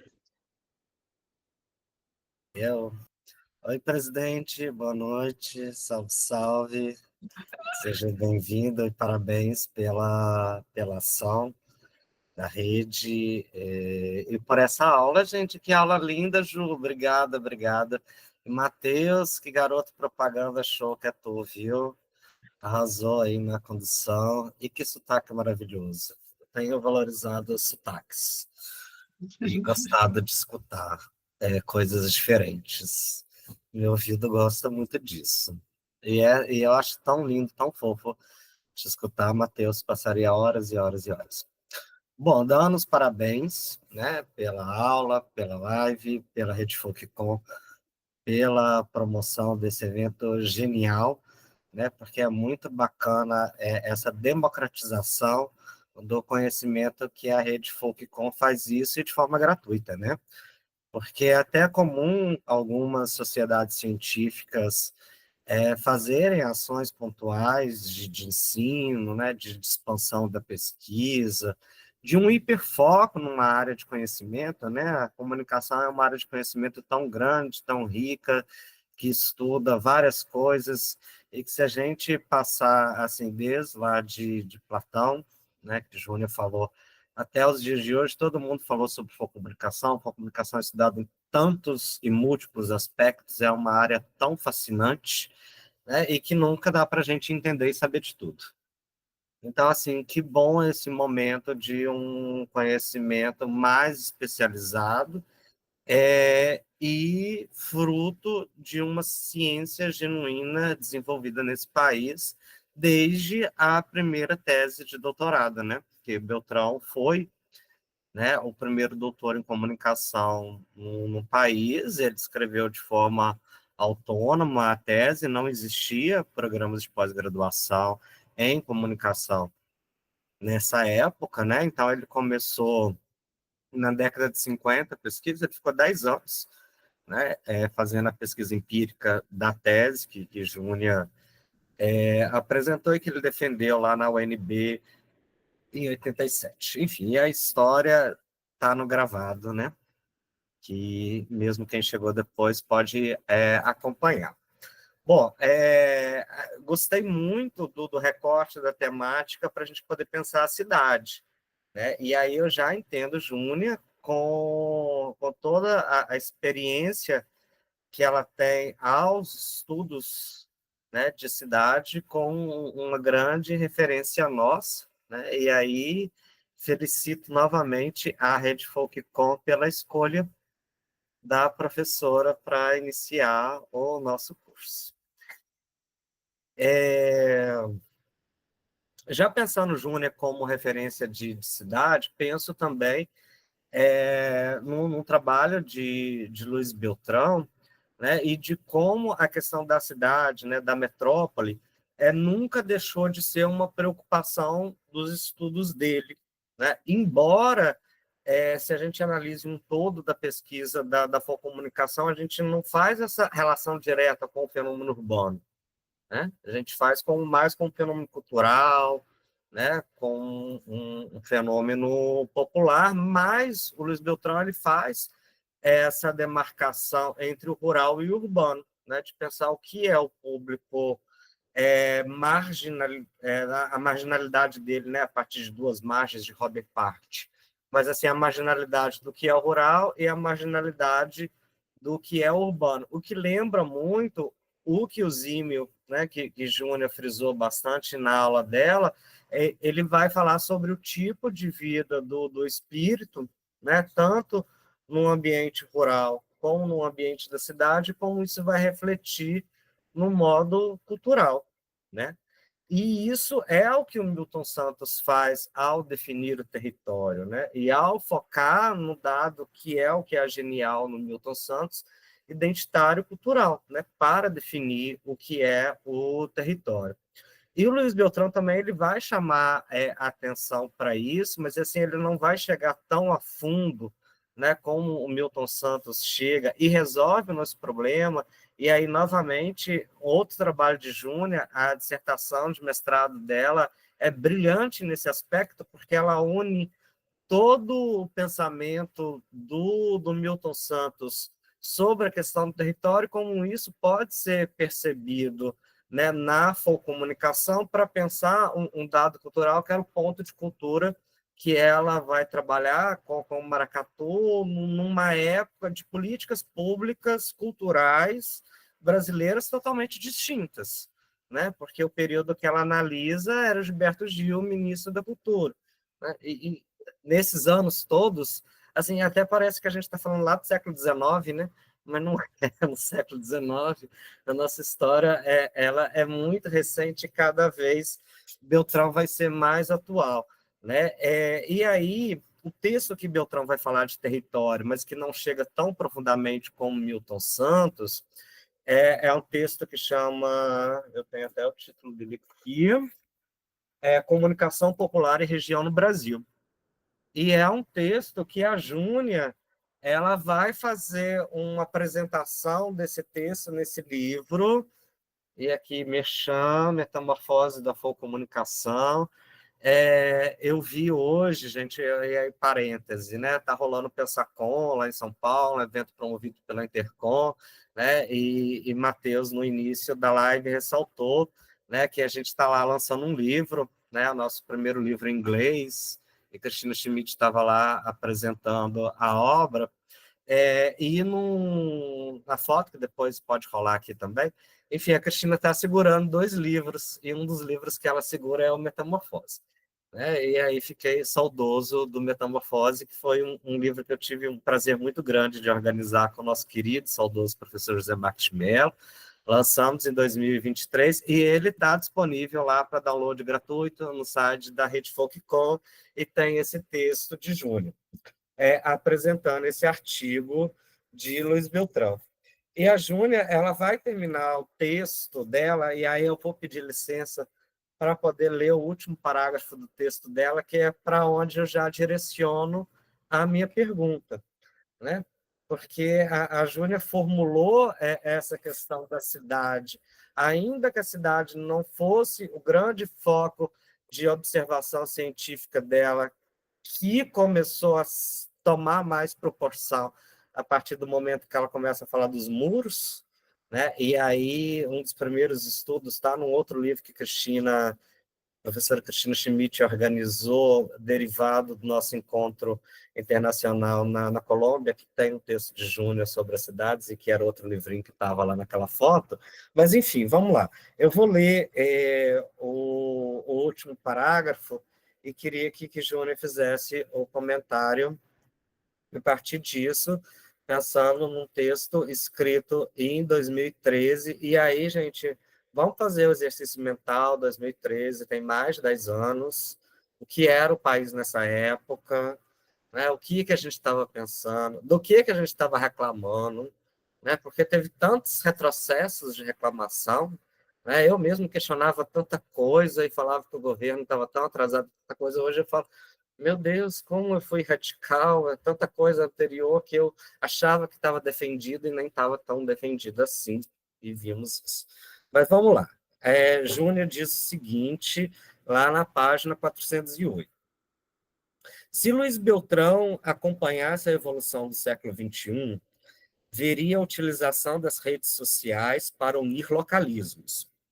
Embora vozes do movimento, como o Grito dos Excluídos na Semana da Pátria, a Primavera Árabe e as ações de resistência civil, como Occupy Wall Street, e os protestos que fervilharam pelo Brasil em junho de 2013, em nome de mudanças políticas, econômicas e sociais. Talvez se interessasse, entre tantas outras coisas, pelos cordéis vendidos na livraria nos shoppings, lendas difundidas por meio de beats, maracatus moldando seus personagens para concorrer a uma apresentação de carnaval, TV a cabo invadindo casa de classe média, modismo se apropriando pela cultura popular. E, no meio a isso tudo, perceberia que a comunicação permanece viva e ainda mais consolidada, pois os meios informais de comunicação popular são resilientes ao tempo e constituem durante décadas, fundamentando alternativas à grande mídia dominada pelas elites econômicas e culturais. É isso o meu comentário. Desculpe o alongamento, porque foi tão instigante que eu não poderia me furtar de falar e comentar um pouquinho com vocês. Obrigado.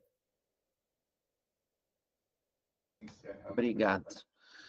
Camille, você levantou a mão, quer fazer uma pergunta?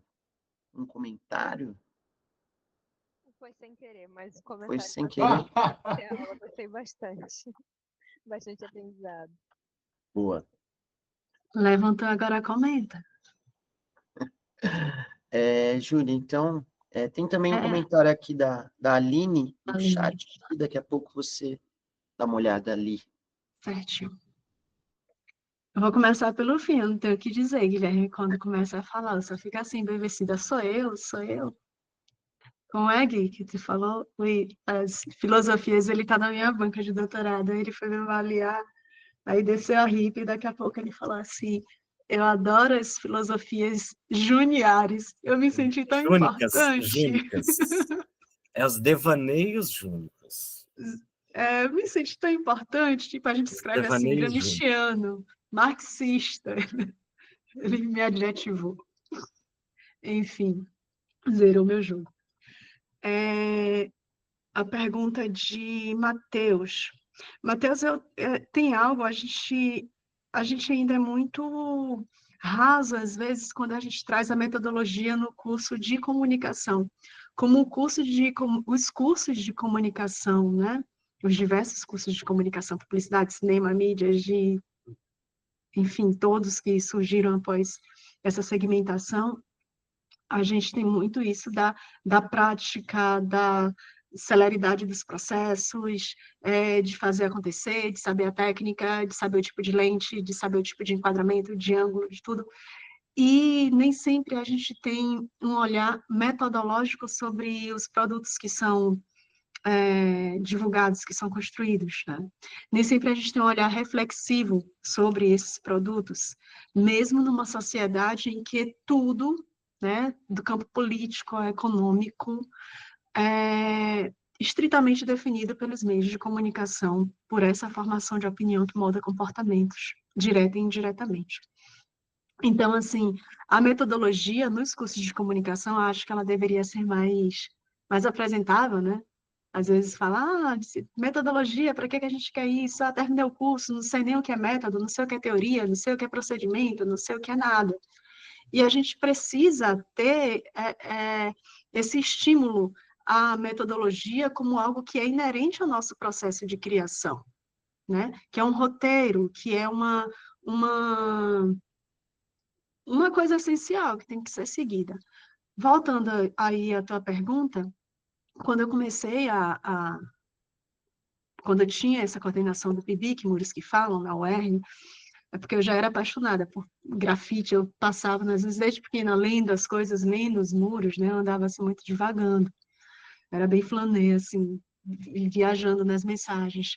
E aí eu decidi fazer esse PIBIC, que era o quê? Tínhamos orientandas, eu tinha orientandas, saíamos nas ruas, fotografávamos, eu comecei a fotografar várias cidades do Brasil, criei o Instagram do PIBIC para receber mensagens de outras pessoas, Brasil afora, e passei 3 anos fazendo essa pesquisa. Foi então que eu entrei no doutorado com uma pesquisa similar, né, Muros que Falam, na intenção de fotografar a América do Sul, né? A minha pesquisa ela tem uma parceria com a Universidade Javeriana, lá da Colômbia, que hoje é considerado, lá em Bogotá, que é considerado hoje o país do grafite, né, na América do Sul.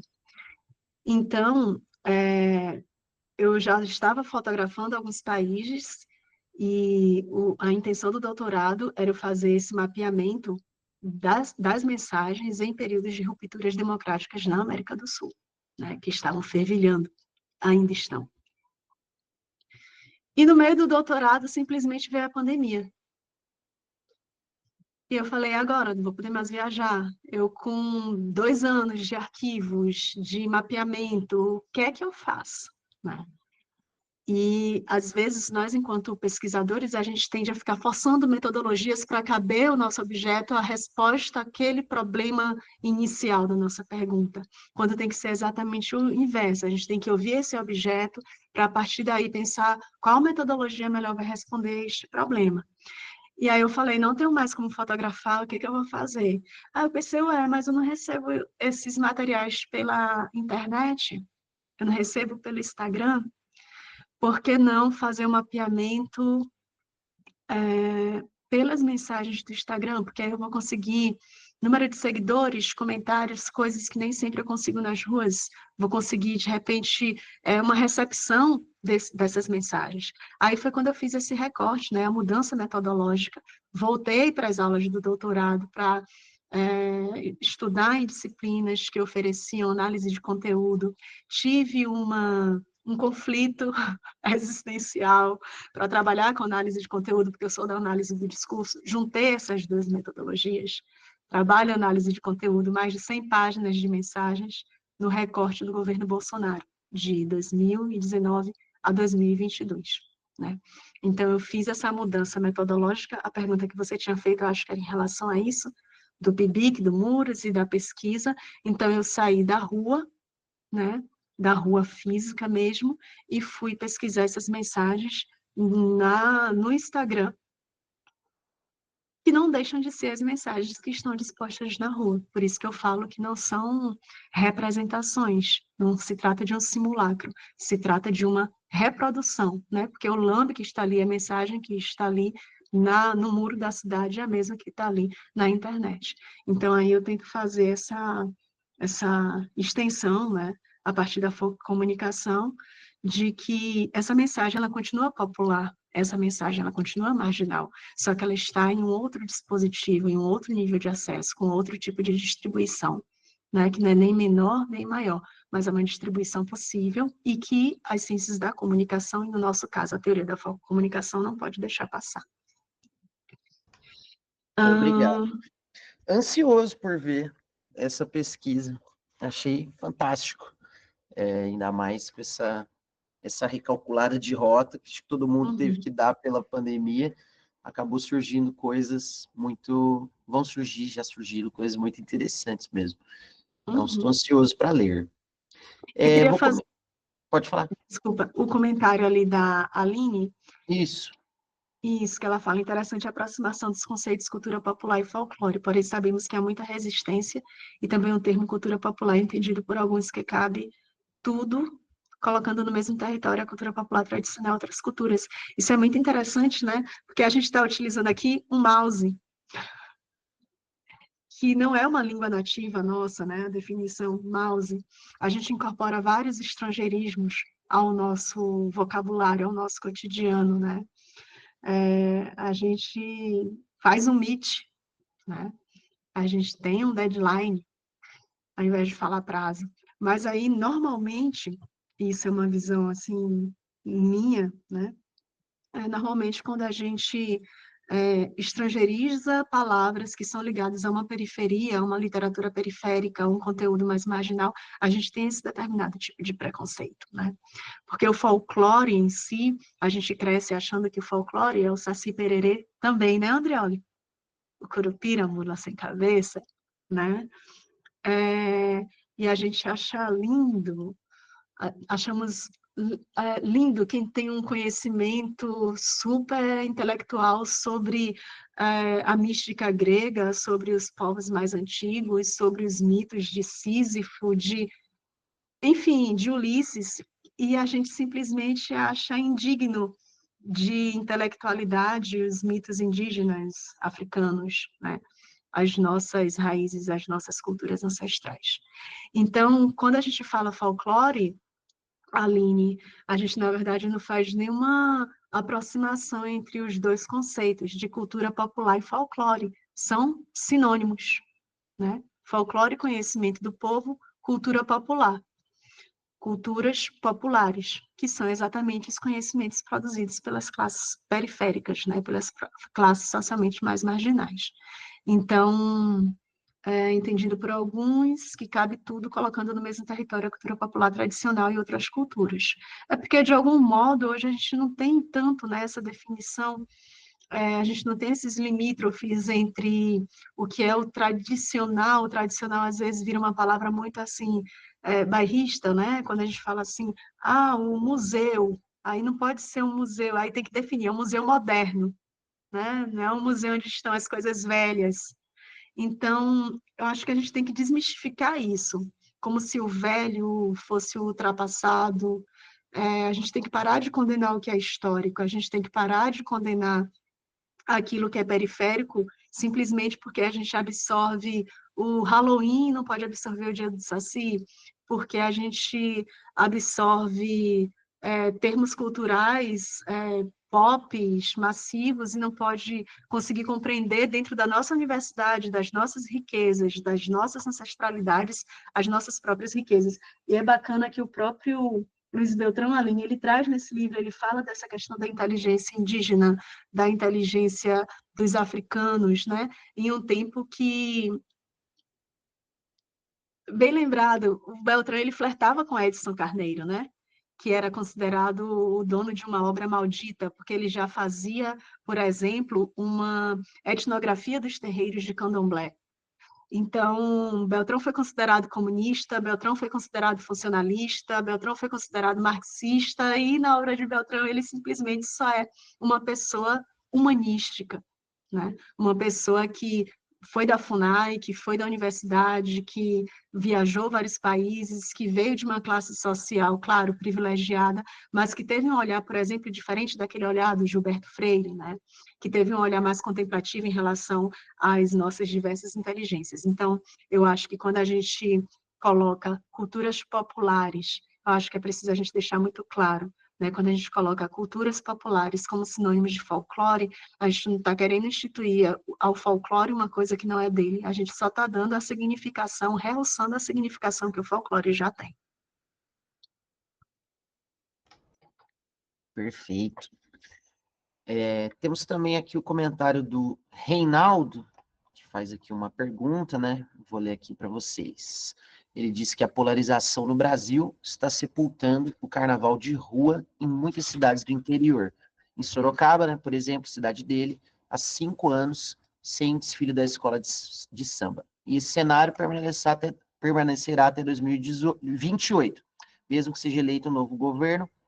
Quantos já morreram num quadro que afasta as novas gerações de carnavalescos que acabam se distanciando dessa cultura popular? Como evitar a morte de uma tradição popular? Essa foi A ótima pergunta, pergunta, a pergunta de excelente, milhões, excelente pergunta. É uma realidade a pergunta muito de comum. milhões, e aí a gente se pergunta, quem faz a tradição? Né? A gente sempre espera que um outro venha para cumprir uma tradição, para estender uma tradição, para realçar uma tradição, né? A gente espera que um outro venha fazer o festival. Eu acho que tem diversos aspectos importantes na fala do Reinaldo, né? Porque eu acho que essa morte, como ele fala, esse sepultamento do carnaval de rua, ele é anterior à polarização, né? A gente vive numa sociedade de necrogovernabilidade, para usar um termo aí bem recente, em que a violência é vendida para que se venda condomínios, em que a violência é vendida para que se venda armas, em que a violência é vendida para que as praças públicas sejam esvaziadas, para que os shoppings estejam cheios, para que as lojas estejam cheias, para que ninguém brinque no parque, sim ou no playground, ou nas lojinhas do shopping. Então, essa violência, né, eu estou em Natal, né, e eu passei o período do carnaval aqui, eu tive que ir no shopping fazer a troca de um produto, e de repente passou a bandinha do carnaval, as crianças fantasiadas, né, sem uma gota de suor, jogando confete, calçadas ali, brincando, cantando as marchinhas do carnaval. Falei, meu Deus, que coisa mais é, não é higienista, mais sem sal, que carnaval sem carnaval, sabe? Carnaval que a gente borra a maquiagem, que a gente faz a fantasia, que a gente cai no chão, que a gente abraça, a gente dança marchinha, a gente dança frevo, a gente dança axé, a gente vai para a rua, a gente sua, a gente chega em casa com o joelho com pereba, enfim, a gente perdeu o espaço das ruas, né? A gente vê cidades que são planejadas para veículos e não para as pessoas. A gente sabe que as cidades elas têm um planejamento que é central para a classe média e um desplanejamento para as classes periféricas. Então, meu filho vai para o carnaval na rua, não, é perigoso. A gente se acostumou, a gente incorporou o perigo, né? A gente incorporou o perigo, então a gente não pode ir de ônibus, que é perigoso, a gente não pode ir andando, que é perigoso, a gente não pode ir para a rua, que é perigoso, todo lugar é perigoso, então a gente tem que estar ali por trás dos muros, das cercas elétricas, das câmeras, desse sistema de vigilância. Então, eu acho que essas manifestações, elas têm que ser retomadas por nós, que estamos aqui na academia, falando que o carnaval acabou, que o forró acabou, que o São João acabou, que a fogueira acabou. Eu acho que a gente tem que fazer projetos de extensão, a gente tem que estar nas comunidades, que a gente não pode utilizar as comunidades como se fosse um produto ou outro de uma sociedade apartado da nossa vivência, né? Como se a gente fosse um ser superior que está estudando aqueles outros seres, né? É quase como um alienígena. né, dando a palavra final, falando pelo outro. A gente tem que perder esse costume de falar pelo outro, a gente tem que estar com o outro, de aprender com o outro. Vamos buscar quais são ainda as comunidades que fazem essas festividades, quais são as comunidades que tinham essas festividades. Vamos aproximar os nossos alunos para que eles façam produtos audiovisuais dessas comunidades, para que eles tragam registros dos griots, né, utilizando o termo aqui da cultura viva, dos griots dessas comunidades, as memórias, vamos registrar essas memórias, vamos parar de fazer mais do mesmo e voltar os olhos para o nosso lugar, para a nossa gente. Eu acho que isso é um ponto que é possível fazer dentro das nossas ambiências, dentro do nosso quadro, dentro da nossa sala de aula, mas especialmente fora da nossa sala de aula, né? E sair um pouquinho desse olhar de... Aí é um outro conflito que eu tenho, né, com a palavra resgate, né? A gente vai resgatar o quê? A gente vai salvar quem? Vai salvar o quê? Né? Mas a gente se aproximar e não se distanciar, eu acho que é o primeiro passo para que a gente evite a morte de uma tradição popular, né? A gente sabe que o próprio São João e várias outras festividades tiveram que se moldar, né? Perdendo características basilares. Quando eu falei lá, quando o Gui falou da minha dissertação que eu fiz no Ponto de Cultura Estrela de Ouro de Aliança, onde tem maracatu, cavalo marinho, o Ponto de Cultura eu acho um dos mais premiados do Brasil, do Brasil. O Brasil é porque lá parece que tem muitos brasileiros, terreiros e festividades. O que é que eles fizeram? Eles tornaram os jovens daquele lugar, daquelas comunidades rurais, né, vizinhas também, produtores culturais, para que eles mesmos registrassem sua história. Eles tiraram os senhores dos canaviais, os trabalhadores rurais, e alfabetizaram para que eles se tornassem mestres, professores nas salas de aulas públicas, para que eles contassem a história do terreiro, do canavial, do caboclo de lança, né? Eles fizeram um cinema que passava por toda a zona norte pernambucana, exibindo filmes em terreiros, em locais desativados pelos poderes públicos, para conscientizar. Então, a sociedade, aquela comunidade se vendo em tela, fazendo a tela, girando a economia criativa, e junto com professores, com universitários, com a academia. Então, eu acho que esse é um caminho possível e desejado. Perfeito, potente, né? Fala. Eu ia perguntar mesmo do nome desse ponto de cultura e dessa pesquisa. E também a Flávia está contando um pouco aqui sobre esse movimento de ocupação da cidade lá de Sorocaba, que eu tenho conhecido essas ocupações por meio dos estudos da Folk Comunicação, principalmente ali da Uniso. Hoje a Ana está aí, e os colegas estão produzindo bastante sobre isso. E ela também comenta aqui sobre a questão dos grafites, pichações, revelar muito sobre a experiência urbana dos atores sociais. Por aí, né, professora? Perfeito. Falou melhor que eu. Maravilha. Então, pessoal, Perfeito, Flávio. temos Só um um... adendo, Diga. Matheus, desculpe, Flávia, tem muito isso também da galeria do grafite, né, da galeria da arte, tem muito isso do julgamento que o picho não é arte, o grafite é arte, o que não é arte, e foi isso que fez com que o próprio Dória, né, no período que era prefeito de São Paulo, saísse pintando tudo de cinza, e quem definia o que era arte e o que não era arte era o secretário lá, que olhava assim o muro e falava, não, esse desenho aqui eu acho que fica, esse desenho aqui é bonitinho, o de lá é feio, apaga. Então é esse olhar que a gente tem, né, de curadoria do que é arte ou o que não é na rua, mas quando vai para uma galeria, aí ganha esse tom iluminista, mas quando está na rua, aí perde, né, essa sua funcionalidade. Então, acho que a gente tem que ficar atento a isso também. Show. Pessoal, então, chegamos aí próximo já do nosso tempo. Se alguém tiver algum comentário final, alguma pergunta final, Vou aproveitar também para reforçar os recadinhos do começo da aula, que estão todas convidadas a conhecer mais sobre a Rede Folkcom, entrar no nosso site, se associar. Vou enviar aqui novamente também no chat os nossos links principais, e a presença aqui no Folkcom 2025, na UERJ, em outubro, ou então online, né? Dia 24 de outubro, ou dia 29 a 31 de outubro. Lembrando, até dia 15 de julho, a submissão dos trabalhos. E o curso continua na... Oi, alguém quer falar?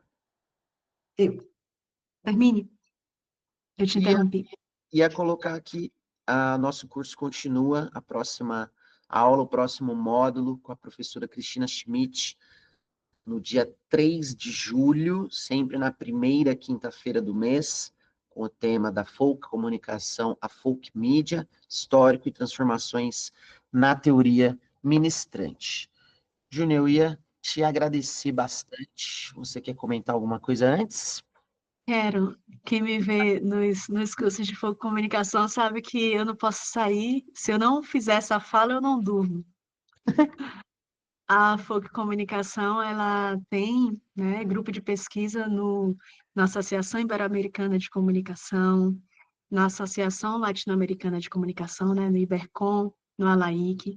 Então, sempre que houver o Congresso Ibero-Americano de Comunicação, a gente está lá para receber os trabalhos. Normalmente, nos congressos ibero-americanos, fazemos um evento que é o Encontro Internacional de Foco Comunicação, como pré-evento do IBERCOM, que é bianual, e esse ano vai ser lá em Santiago de Compostela. Eu acho que é um ótimo convite para a gente guardando dinheiro para fazer esse caminho aí, quixotiano, e apresentar o nosso artigo lá, porque acabam apresentando em 2 eventos, né, tanto no Encontro quanto no IBERCOM. No Intercom também já temos um grupo de pesquisa solidificado de foco comunicação. Como o Matheus falou, estamos presentes esse ano em todos os intercons regionais, né, das nossas 5 regiões. E também temos o Seminário dos Festejos Juninos no contexto da Folk Comunicação, que é realizado há muitos anos pela Universidade Estadual da Paraíba, pelo EPB. Então, não tem como fugir, estamos em todas as partes, em todos os lugares. A Conferência Brasileira de Folk Comunicação, ela é realizada bienalmente. Em um ano realizamos a conferência e no ano brasileira, e no ano seguinte a gente realiza um encontro internacional. Então, dá para a gente se organizar, né, presidente? E participando aí com jeitinho. Esse ano que a gente casou, né? Esse ano temos aí em novembro o Internacional e em outubro a nossa conferência. Exatamente. Obrigado, queridos. Espero que tenham gostado. Sim, tem a RIF, a Revista Internacional de Folk Opa. Comunicação, coordenada por nossa querida Karina Wojtovic, né? Lá da Universidade Estadual de Ponta Grossa. Então, para mandar artigos, estamos lá, artigos, ensaios fotográficos, resenhas, passem lá, dê uma googada aí, procurem pela RIF, vocês vão encontrar dossiês lindos, maravilhosos. Em algum deles, ou em muitos deles, eu tenho certeza que suas pesquisas vão caber. Perfeito. Então, Júnior, professora Júnior, muito obrigado, parabéns pela aula, pela disponibilidade, por compartilhar com a gente esse conteúdo. Como o Guilherme falou, você é inspiradora mesmo, e a gente fica muito feliz de começar com você. Queria agradecer também todos que estiveram presentes, agradecer ao professor Andrioli também pelo convite aí, pela oportunidade de hoje estar com vocês. E é isso aí, pessoal. Vou terminar a gravação. Vamos tirar uma foto. Isso aí. Mas vamos terminar a gravação, então. Fica o convite para o próximo curso, próxima aula no dia 2 e todos os eventos que falamos aqui, tá bom? Uma boa noite e tamo junto.